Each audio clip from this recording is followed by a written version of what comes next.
قدرمن اوریدونکو سلامونه، نیکې هیلې او احترامات مې ومنئ. هیله ده چې تاسو راته ټول ښه وئ. درنو اوریدونکو، سعید جواد یم او د نیکه ناول په 6مه برخه کې ستاسې ملتیا کوم. په تیره 5مه برخه کې تاسې واورېدل چې میرویس خان د بلوڅو یو مشر شهسوار خان ته ورغلی و. دا چې له هغه څه غواړي دا کیسه په 6مه برخه کې درته کوم. هیله ده دا برخه هم را سره تر پایه واورئ.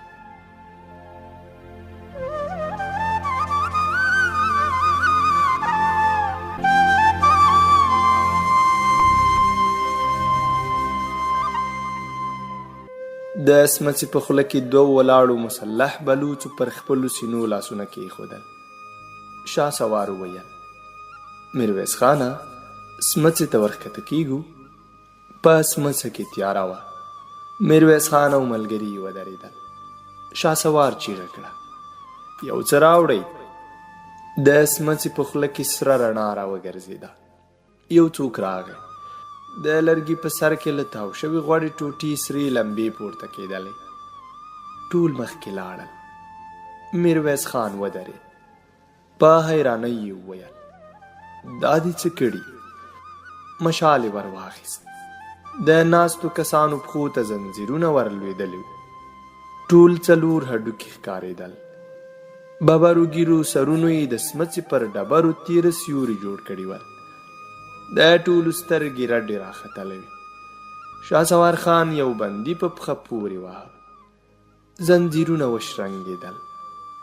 شهسوار خان وخندل: 20 ورځې مې یوازې شړومبې ورکړې دي. میرویس خان مخکې لاړ. بندیانو په حیرانۍ ورته کتل. شهسوار وویل: راځئ، ساه مې بنده شوه.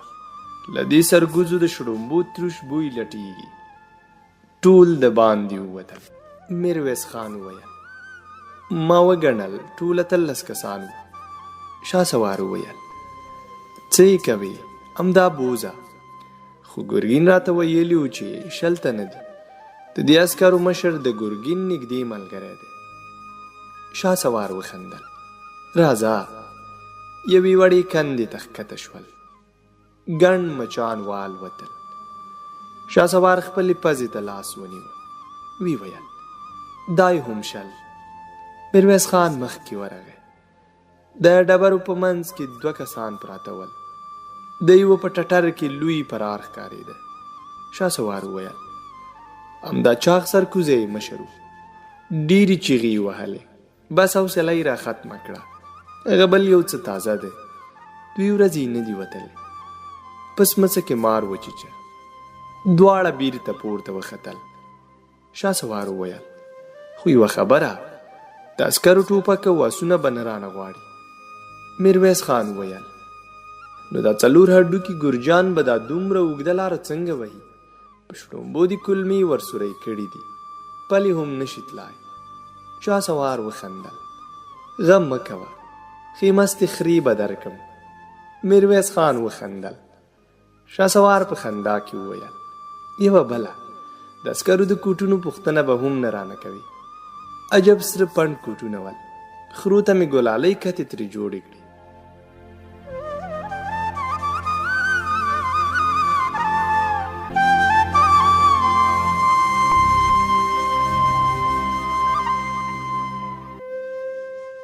میرویس خان خپل لومړني هدف ته ورسېد.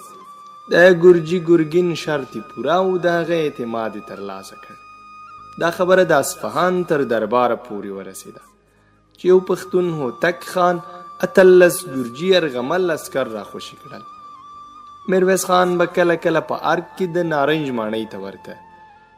ګرګین او لوړو مقاماتو ته به یې مشورې ورکولې. د خپل شناخت او په خلکو کې د ګرانښت په برکت له ځینو هغو قومونو مالیې راټولې کړې چې د مالیو په ورکړه کې سستي کوله. میرویس خان د ګرګین د وسلو له مسؤل سره وپېژندل. میلمستیا یې ورته وکړه او په مختلفو سوغاتونو یې ونازوه. میرویس خان ته معلومه شوه چې دا سړی د پیسو په مقابل کې تر هر څه تیر دی. یوه ورځ د وسلو د ډیپو مشر ته د 50 سکې ورکړې. هغه هم د شپې په تیاره کې 200 نوي ټوپک ورته راوړل.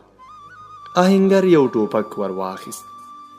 دا ټوپک په خزانه کې پټاکۍ کېښوده. باروته او غټه چرۍ د ټوپک له خولې ور واچوله. پر اوسپنیز سیخ یې تخته کړل. د ونې پر تنې یې ډز وکړ. آهنګر خوشحاله و، خو دا یې هم ویل چې تر انګریزي ټوپکو ښه نه دي. میرویس خان خپل ورور عبدالعزیز کابل ته ولېږه. ورته ویې ویل چې په یوه چل د کابل له مغولي حکمران څخه انګریزي ټوپک واخله. میاشتې ووتې. میرویس خان او د هغه ملګرو به وسلې زیرمه کولې.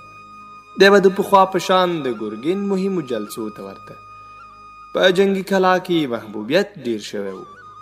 خبره یې چلېدله. دی به د پخوا په شان د ګرګین مهمو جلسو ته ورته. په جنګي کلا کې محبوبیت ډیر شوی و. خبره یې چلېدله. ان د کلا ځینو لوړو مقاماتو به د ګرګین پر ځای له میرویس خانه مشورې اخیستې. د کار ګرګین په غوسه کړ، خو په خوله یې څه نه ویل. ګرګین پوهېده چې میرویس خان په جنګي کلاوان د اصفهان په دربار کې ښه نوم لري، ځکه یې له دلیله پرته څه نه شوای ورته ویلی. خو په پټۍ د میرویس خان د څارلو لپاره ځینې کسان وګمارل. میرویس خان هم پوهېدلی و. د داسې ګام نه اخیست چې ګرګین ته ثبوت پرېږدي. خو یوه ورځ هر څه بدل شول. سهار کور ته د ګرګین عسکر ورغلل او میرویس خان جنګي کلا ته بوت.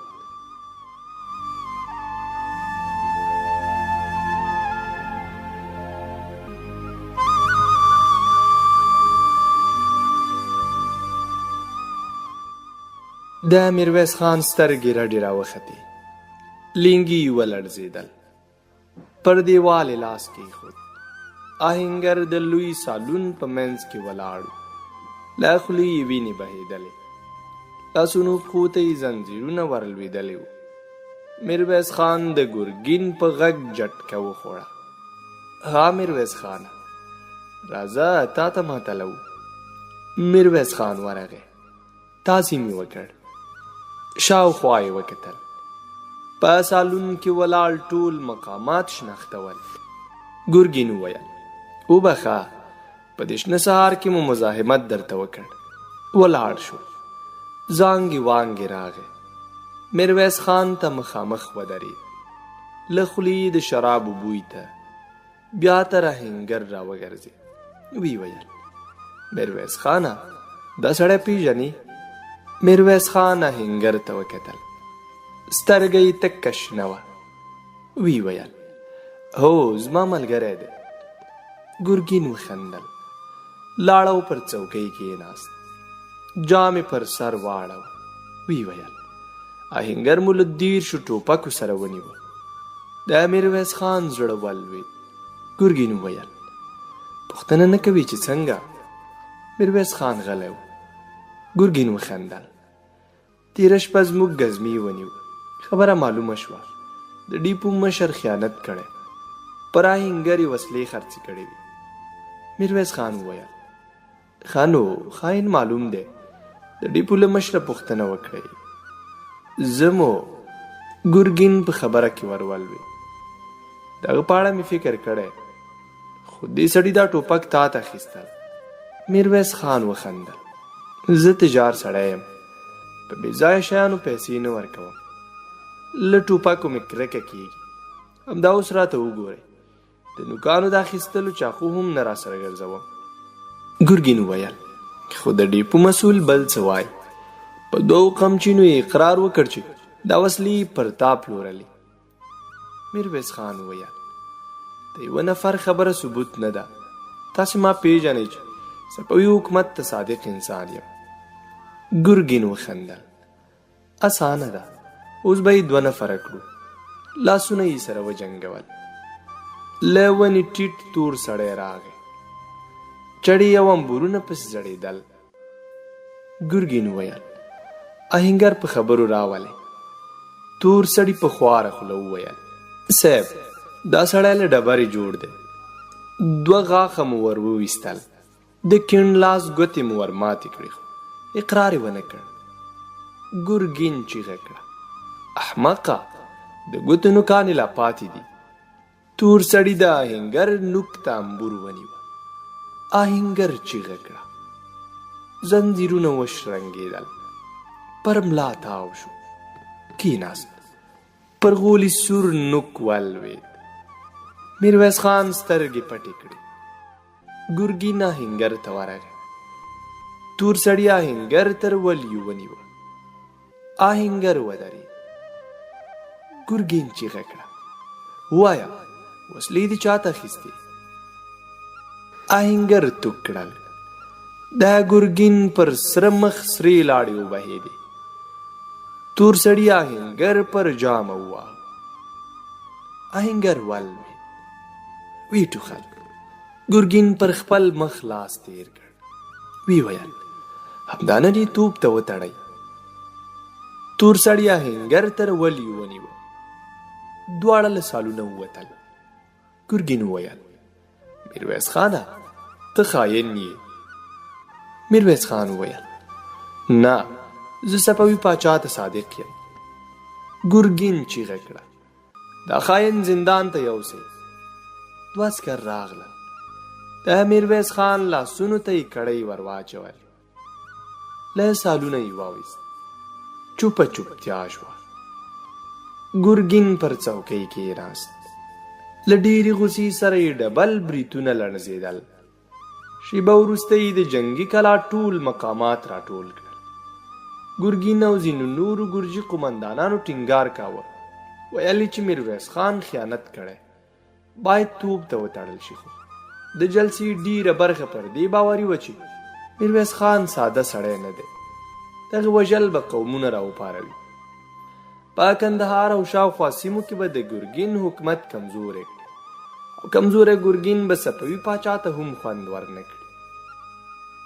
په پای کې ټولو پرېکړه وکړه چې میرویس خان لاس تړلی اصفهان ته ولېږي.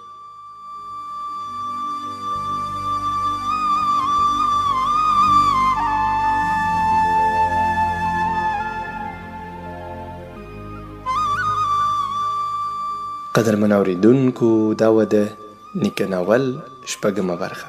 تر اوومې برخې سعید جواد او احسان الله ځلاند ته اجازه ورکړئ. رب مو مل وختونه ولرئ.